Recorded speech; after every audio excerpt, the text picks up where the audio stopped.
ایک یہودی کے پاس ایک مسلمان مہمان ٹھہرا۔ اس نے انگور پیش کیے تو مسلمان نے بڑے شوق سے لیے۔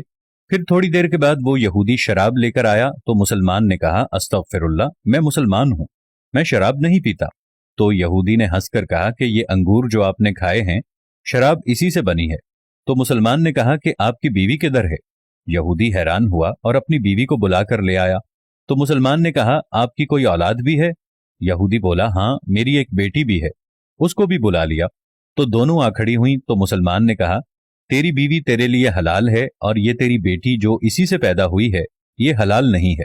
یہودی یہ دیکھ کر فوراً متاثر ہوا اور فوراً ہی اسلام قبول کر لیا۔ جب حضرت نوح علیہ السلام نے اپنی قوم کو کشتی سے اتار لیا تو اس وقت اللہ تعالیٰ کا حکم ہوا کہ اے نوح، جتنے تخم اور جڑیں ہیں یہ سب زمین پر بو دو۔ چنانچہ حضرت نوح علیہ السلام کو تمام قسم کی جڑیں اور تخم مل گئے، لیکن انگور کی جڑ نہ ملی۔ تب اللہ تعالیٰ کی بارگاہ میں عرض کی تو آواز آئی کہ اے نوح، اس انگور کی جڑ کو ابلیس لعین نے چرا لیا ہے۔ جب حضرت نوح علیہ السلام نے شیطان سے کہا کہ تو نے انگور کی جڑ چرائی ہے، لا کر دو، تو شیطان نے انکار کر دیا۔ حضرت نوح علیہ السلام نے فرمایا کہ مجھے اللہ تعالیٰ نے خبر دی ہے کہ تو نے اس جڑ کو چرایا ہے۔ تب شیطان نے کچھ ہی دیر بعد انگور کی جڑ لا کر حضرت نوح علیہ السلام کے سامنے پیش کر دی اور ایک شرط رکھ دی کہ جب آپ جڑ بولیں گے تو اس کی جڑ کو ایک بار پانی دیں اور 3 بار میں پانی دوں گا۔ حضرت نوح علیہ السلام نے قبول کر لیا اور پھر انگور کو زمین میں بو دیا۔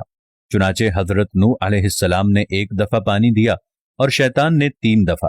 شیطان نے 3 دفعہ یعنی لومڑی، شیر اور سور کو مار کر ان تینوں جانوروں کا خون اس کی جڑ میں دیا۔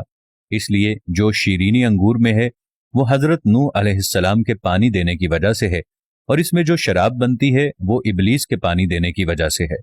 اس لیے شرابیوں کا مزاج پہلے لومڑی کے مزاج جیسا ہوتا ہے، پھر شیر اور آخر میں سور جیسا ہوتا ہے، کیونکہ نشے کی حالت میں شرابی کسی کو دیکھتا، سمجھتا اور سنتا سناتا نہیں ہے۔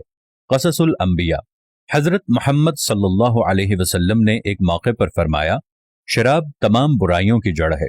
نبی آخر الزماں حضرت محمد مصطفیٰ صلی اللہ تعالی علیہ وآلہ وسلم نے ایک اور جگہ ارشاد فرمایا کہ شراب پینے والا ایسا ہے جیسا کہ بتوں کو پوجنے والا۔ احادیث کی مستند اور مشہور کتابوں ابن ماجہ، ترمذی اور ابو داؤد میں شامل ایک اور حدیث میں حضرت محمد مصطفیٰ صلی اللہ تعالی علیہ وآلہ وسلم نے فرمایا کہ اللہ نے لعنت فرمائی ہے شراب کے نچوڑنے والے، اسے پینے والے، اسے بیچنے اور اسے خریدنے والے پر، اور اس کی حد 80 کوڑے ہیں۔ اللہ تعالیٰ تمام مسلمانوں کو شراب نوشی کی لعنت میں مبتلا ہونے سے بچائے، اور جو مسلمان کسی بھی وجہ سے شراب پینے کے عادی ہیں، اللہ ان سب کو ہدایت عطا فرماتے ہوئے ان سب کے دلوں میں اس حرام مشروب سے نفرت پیدا فرما دے۔ آمین۔